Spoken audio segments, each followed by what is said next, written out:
नमस्कार, मी Ranjana. Home cook Ranjana चॅनलवरती आपल्या सर्वांचं पुन्हा एकदा मनापासून स्वागत आहे. माझ्या चॅनलवरती तुम्ही नवीन असाल तर होम कुक रंजना चॅनलला सबस्क्राईब करा आणि बाजूचं बेल आयकॉन सुद्धा प्रेस करा, म्हणजे माझ्या येणाऱ्या रोजच्या नवीन रेसिपीचं नोटिफिकेशन तुम्हाला मिळेल. माझ्या चॅनलवरती अनेक प्रकारचे रेसिपीज आहेत, त्याची प्लेलिस्ट मी खाली डिस्क्रिप्शन बॉक्समध्ये दिलेली आहे, तुम्ही जरूर चेक करू शकता. तुम्ही मला फेसबुक आणि इन्स्टावर सुद्धा फॉलो करू शकता. तसेच माझ्या व्हॉट्सअप चॅनलला ऍड होऊ शकता, त्याची सुद्धा लिंक मी खाली डिस्क्रिप्शन बॉक्समध्ये दिलेली आहे, जरूर चेक करा. एखादी रेसिपी तुम्हाला आवडल्यास इतरांना शेअर करा, रेसिपीला लाईक करा. चला तर मग रेसिपीला सुरुवात करते.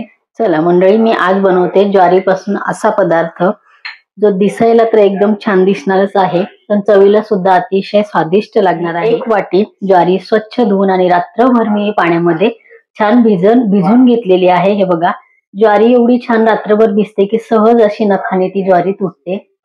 या पद्धतीने रात्रभर आपल्याला ही ज्वारी मस्त आपल्याला भिजून घ्यायची आहे. परत सकाळी भिजलेली ज्वारी मी स्वच्छ पाण्याने धुवून आणि परत त्यामध्ये हे मी पाणी ठेवलेलं आहे. तर आता कुकर मध्ये आपल्याला 2 शिट्ट्या ज्वारीच्या काढून घ्यायच्या आहे. त्यासाठी थोडेसे शेंगदाणे घेतलेले भाजलेले, 1 बटाटा घेतलेला आहे आणि बाकी तुम्ही हिरवी मिरची, लाल मिरची पावडर जी तुम्हाला आवडत असेल ती तुम्ही यूज करू शकता. रेसिपी संपूर्ण बघा, हेल्दी पदार्थ आहे, केव्हाही बनवून खाऊ शकता. चला तर आता आपल्याला इथे कुकरला 2 शिट्ट्या ज्वारीच्या काढून घ्यायच्या आहेत. पाण्यासकट ही ज्वारी मी कुकर मध्ये टाकलेली आहे. बघा, बटाटा स्वच्छ धुवून घेतलेला आहे, तोही मी याच्यातच उकडून घेणार आहे.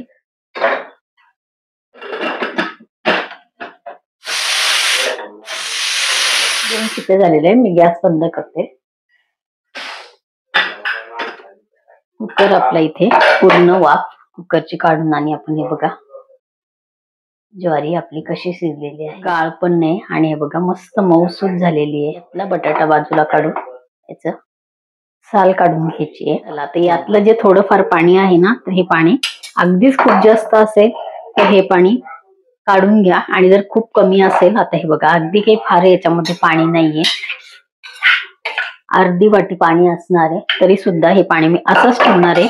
खूप जास्त असलं तर गाळून घेऊन त्या पाण्याचा उपयोग तुम्ही पीठ मळताना करू शकता, भाजीमध्ये करू शकता, आमटीमध्ये करू शकता.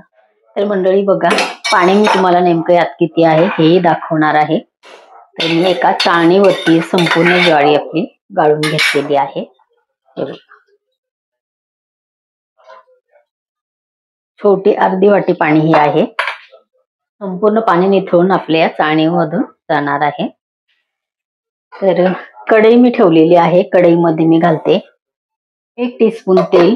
तुम्ही इथे तुपाचा, बटरचा सुद्धा वापर करू शकता. तेल छान गरम होईपर्यंत हे जे मी शेंगदाणे घेतलेले आहेत, तर हे शेंगदाणे मी जाडसर कुटून घेणार आहे. मंडळी, तेल गरम झालेलं आहे, थोडासा कढीपत्ता मी घालते,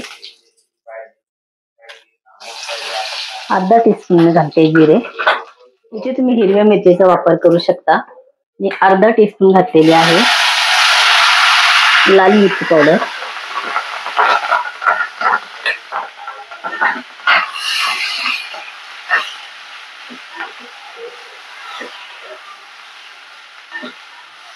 शिजून घेतलेली ज्वारी मी यामध्ये घातलेली आहे. तर बघा, ज्वारी तर शिजलेली आहे छान, आणि हे पाणी तुम्ही याच्यामध्ये घालू शकता.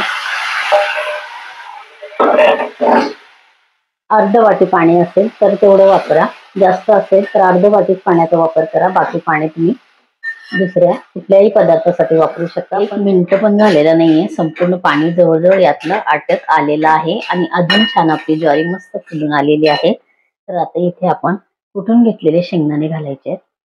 जाडसर मी शेंगदाणे कुटून घेतलेले आहेत. थोडीशी घालायची आहे कोथिंबीर आणि चवीपुरतं मीठ घालायचं आहे.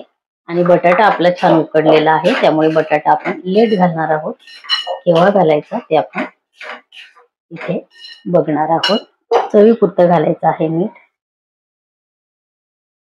साबुदाण्याच्या खिचडीसारखी मऊसूत ही खिचडी तयार होते. बरेच ठिकाणी साबुदाण्याच्या खिचडीला साबुदाण्याची उसळ सुद्धा म्हणतात, काही ठिकाणी साबुदाण्याची खिचडी म्हणतात उपवासाची. तर ही हेल्दी ज्वारीची खिचडी तुम्ही केव्हाही करून खाऊ शकता. अजून आपल्याला थोडंसं यातलं पाणी आहे ते व्यवस्थित सुटलं तर आपण याच्यामध्ये बटाटा घालायचा आहे. यातलं थोडंसं पाणी जे आहे ते आटल्यानंतर आपल्याला याच्यामध्ये घालायचं आहे बटाटा. हे बघा, जवळजवळ आपलं त्यातलं पाणी छान आटलेलं आहे.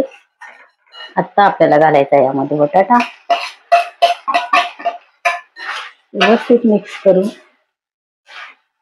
आणि अगदी 1 मिनिटभर फक्त पॅक झाकण ठेवायचं आहे आणि गॅस आपल्याला कमी करायचा आहे. हे बघा, मिक्स केल्यानंतर आपल्याला 1 मिनिटभर झाकण ठेवायचं आहे. हार्डली 1 मिनिटभर फक्त आपण याच्यावरती झाकण ठेवलेलं आहे. अगदी 4 दाणे मी साखरेच्या याच्यामध्ये घालते, चव छान येते. हे बघा, कोरडी मस्त मोकळी सरसरीत आणि अगदी मऊसूत, तुम्हाला खाताना अजिबात कळणार नाही की ही ज्वारी आहे. ज्वारीची खिचडी तयार होते. या पद्धतीने साबुदाण्याच्या खिचडीसारखी दिसणारी ज्वारीची खिचडी नक्की करून बघा. आजची रेसिपी तुम्हाला कशी वाटली कमेंट करा. रेसिपी आवडली असेल तर इतरांना शेअर करा. माझ्या चॅनलवरती तुम्ही नवीन असाल तर होम कुक रंजना चॅनलला सबस्क्राईब जरूर करा आणि बाजूचं बेल आयकॉन सुद्धा प्रेस करा, म्हणजे माझ्या येणाऱ्या नवीन रेसिपीचं नोटिफिकेशन तुम्हाला मिळेल. परत भेटूया असंच एका छानशा रेसिपीवर. तोपर्यंत बाय बाय.